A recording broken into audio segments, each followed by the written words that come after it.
I realized that I need to start coming from a different angle, like how to go from fear to courage. Instead of going from scarcity, how do I come from an abundance place? It is Thursday, March 6th, 11 a.m. We are in Bora Bora. This is real. It's possible. With the right focus and the right intention, you can achieve whatever you want. We're so excited to be here and grateful and happy and proud. With that, obviously there's no scarcity here. All right, let's take a little sip of this. We're in Gear 2. We are in mid-April. At the end of last year, I started setting 90-day goals in order to achieve kind of like my outcomes or objectives, instead of waiting until the end of the year, December, to do them for a full year. I've been doing them every 3 months, every quarter. And basically what I do is I do an analysis of my personal and professional side, and I try to understand what are the weakest areas, right, based on kind of like what I envision to be. And then I pick those as the categories that I'll be working on for the next quarter. For Q1, I had 3 main outcomes. Both of them were personal, one of them was professional. And I'd love to share the learnings that I took from it after, kind of like going through it, right? From a personal standpoint, biggest thing that I had, was I was getting married. I got married in February of this year, and it was an amazing experience. I wanted to be sure that I could be present, right? Being able to take a pause or a break and be present during a special moment like that. I also had a goal of kind of like acquiring a new client, meaning like growing the business. I have pretty ambitious goals when it comes down to that. My main goal is to double the business this year from what we did last year. There's a lot of things and parts to it. That was my second goal. And then the third one was around time. I figured I needed to really double tap into how to manage my time better in order to accomplish those things from a personal side and professional side. Okay, so I'll go a little bit more in depth into each of the outcomes. From a professional side of things, I'm a business owner and have been doing this for the last 3 years. So my biggest goal for Q1 was to acquire a new client. We actually ended up acquiring 2 new clients. The way that I've been going about it has been pretty much through cold outreach or warm outreach, meaning reaching out to people that I know that know me, or just literally picking up the phone and contacting these founders or brand owners and trying to show them the value that I can bring in and then work with them. I tried doing the majority of the work before the wedding, and it was a very nice surprise to come back and be able to lock these 2 clients just before the end of Q1. If you want to watch how I go about contacting these clients, a lot of people ask me all the time, like, how do you get to work with Shark Tank founders or these brands? I did a video where I did like a little challenge for 10 days. I contacted 5 brands, and out of those 5, 2 of them basically ended up becoming clients. So it works, still works.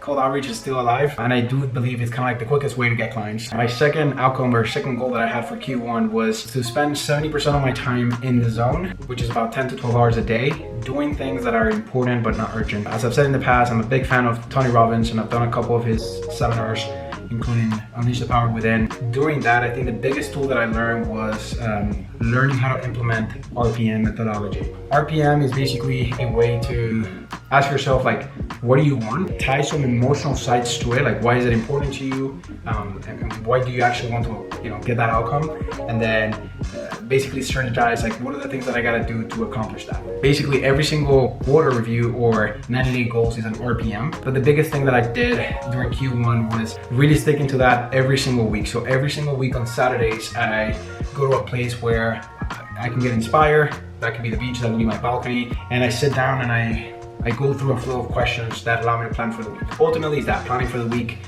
based on the things that I believe are important for me. I did that every single week during Q1, and I think that had a significant impact. One humongous hack is to do this every single day at the end of the day. For 5 minutes, really just do a kind of like an analysis or a review of, like, what was my goal for today? What did I want to accomplish? And then did I do that? And if I didn't, like, how can I learn from it so that the next day I can change it? And also I ask myself, like, what do I want to do the next day? Because there's no better feeling than going to bed knowing what you're going to be working on the next morning. But when that's not the case, that's when basically you feel like no motivation. And I've been there. It feels like you're just like a plane that's just flying versus, when you have the coordinates and you're trying to get to a location, you're going there. That was a huge one, like implementing the RPM methodology. You can Google that. There's a bunch of like resources online if you want to look it up. Big breakthrough that I had when it comes down to managing my time better was rewarding myself. As an adult, like we forget the things that we used to do when we were little, but those things work pretty well. The best example that I can think of is like if a kid performs well in school, usually there's a reward for that, right? Like for me, when I was little, when I was growing up, maybe I'll go to the beach. If I perform well in school, I earned the right for that weekend to do some type of activity that I consider fun. As I grew older, I stopped doing those things and I recognized it at the end of last year, and I really set myself to implement it this year. And the best way for me to keep track of that is I've been using this tool. It's called the Big Ass Calendar by Jesse Itzler. It's basically a calendar that allows you to ask yourself, like, what do I want to do? What are the fun things that I want to accomplish?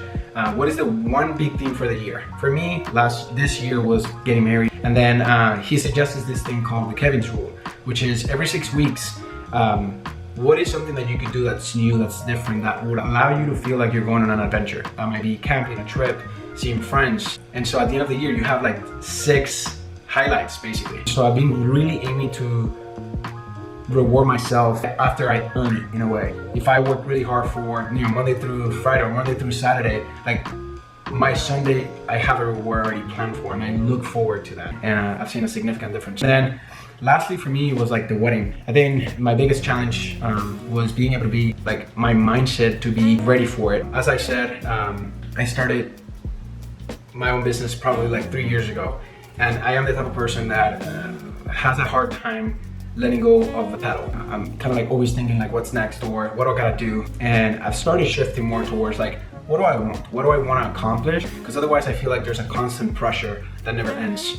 And for the wedding, one of the biggest outcomes that I wanted was to be present during it. I didn't want to be worrying about plans or the business or my team or any of those things. I wanted to be present like during the week of the wedding, and then we had set to do our honeymoon right after for a couple of weeks. In the past, like when I travel, I tend to just get really overwhelmed because I get outside of my comfort zone, and I see it as challenging, right? To be able to maintain the focus, and I don't want things to break and this and that. For my wedding, I wanted to really go in with like the right mindset, and so I worked a lot to accomplish that. And I think I had the biggest breakthrough of the year during my honeymoon, as I was having a conversation with my wife, and this is kind of like what boiled down the main header that you see here on this video, like how to go from fear to courage. We were having, I think, coffee and dessert at a bakery shop, and I started getting worried, like I'm not on, I'm not working, I'm not doing the deep work that I should be doing, or I'm not trying to get new clients because I'm here. I started feeling fearful, like if things start to break, or how is my team doing, or the clients be unhappy during the next couple of weeks because I'm not available. And she just challenged me with certain questions that really pushed me to ask myself deeper, like where am I coming from? So after I came back from the honeymoon, I had multiple sessions with like a therapist, and boiling it down, like I feel like everything that I've accomplished so far, or a lot of what I've accomplished so far, has come from fear. I don't want to be a failure, right? So like I push really hard to be the opposite of that. Or maybe younger times of me, like when I was in school, it would be like, I want to make sure that I have opportunities after I graduate, so I'm going to study really hard and try to get good grades and develop connections around me that allow me to come up with opportunities or whatnot. And what has worked for me up until now, I'm about to turn 30 now, I realized that I need to start coming from a different angle. Instead of going from scarcity, how do I come from an abundance place? And I think like that can make all the difference. And I realized like that I must do that now in order to go to the next levels that I'm aiming for. This book right here really helped me. It's called The Kybalion. It's basically the Hermetic principles. Just look up if you're interested, but helps you really get your mindset right. And it was actually a recommendation from my therapist. If I can recap it really quickly, the biggest learnings from each of those outcomes that I mentioned, how to get clients, ultimately was do cold outreach and warm outreach, because they still work. And that's how I got founders that went on Shark Tank to then work with me as clients. There's a video on my channel if you want to see $100 million offers or $100 million leads. Sorry, it's another great resource in order to research how to go about that, how to be in the zone, how to spend the majority of my time doing important things instead of urgent things. And the best tool for that for me was doing RPMs. You can go online and watch some YouTubes about this, but it's life changing, and it's ultimately asking yourself, what do you want?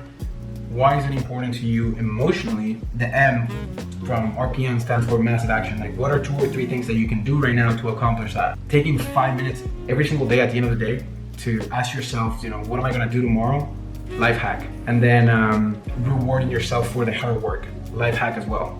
I never did it, but kids do it all the time and it works for them. So why not do it to ourselves as adults? And then lastly, my third one was the marriage, right? And so I think the biggest learning there was like just going away and giving yourself the time to experience these moments in life. It's a hack too. And I came up with the biggest breakthrough, which I actually leveraged myself to set the next 90-day goals. That being said, I want to share with you my 90-day goals for Q2. And the reason is because I want to document it, and I also want to leverage this to keep myself accountable. I have a coach. I got him through Tony Robbins, and my intention is to share with him these videos so that he can see, me following through with everything that I had promised at the beginning of the week. Is Ricky really doing the things that he's saying he's doing? And this is proof of that. I also want to record these videos for my own self.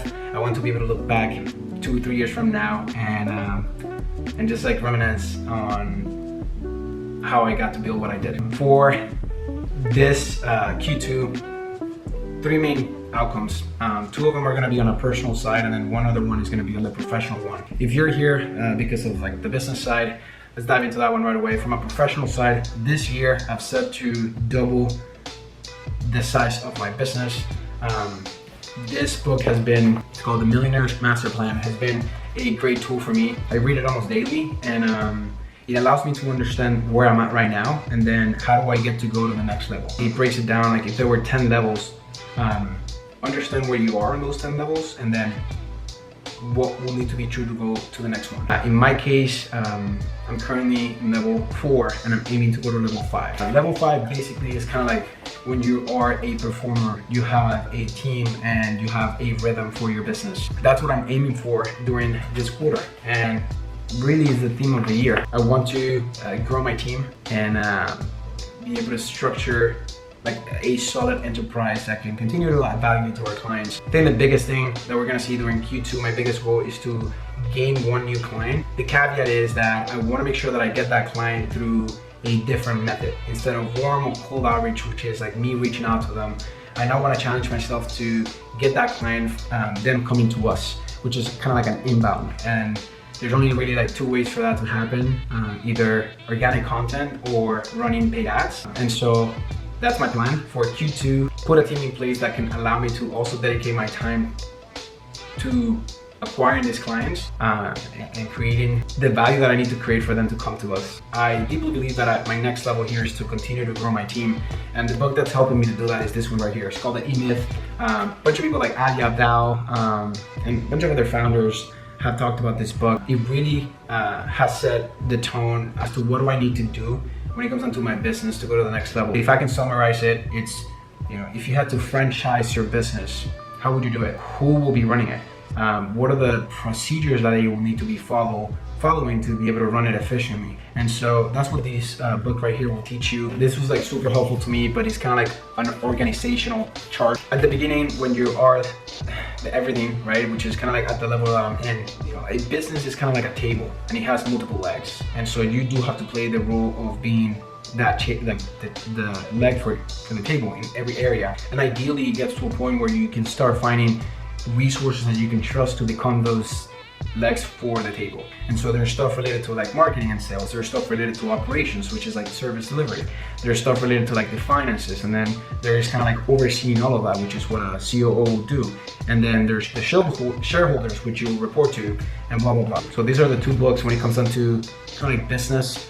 In order to achieve doubling my revenue by the end of this year, I believe that if I apply the learnings right here, I will be able to do exactly that. My second goal is I want to get in the best shape of my life. I'm turning 30 this year in September, and I really want to take it to the next level. I tie it to business as well because I believe that if I can get in the best shape of my life, I can then have lots of energy.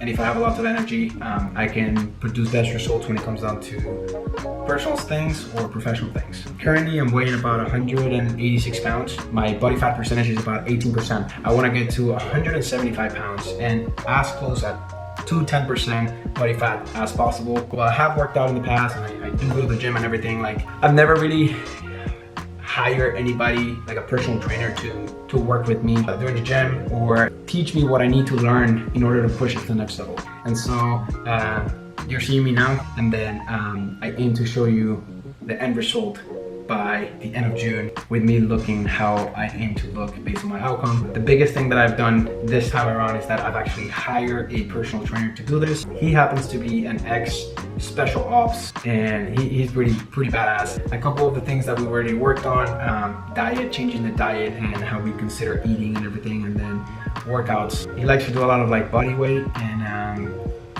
not what I was expecting. You know, I was thinking like, you know, lifting a ton of weights and everything, but it's more about kind of like our ancestors, like how did they survive, how did they eat. I'm learning a ton, and I look forward to sharing with you at the end of these 90 days how I look. And then lastly, I think this one is one of the most important ones, and it ties back to my third outcome of Q1, which was, you know, going from being afraid, from fear, to going to like courage, abundance, kind of like protagonism. I believe in energy a ton, and there's different levels of energy, right? Like there's low levels of energy, there's medium, and then there's high. So if I want to come from an abundant place, I believe I need to be vibrating at a high level of energy. This book right here is called Levels of Energy, has helped me clear that a ton and really just get perspective as to what it means to vibrate at a low level or a medium level or a high level. And fear, it's a very low level of energy. And as I shared at the beginning of the video, I've decided to change that to go completely opposite.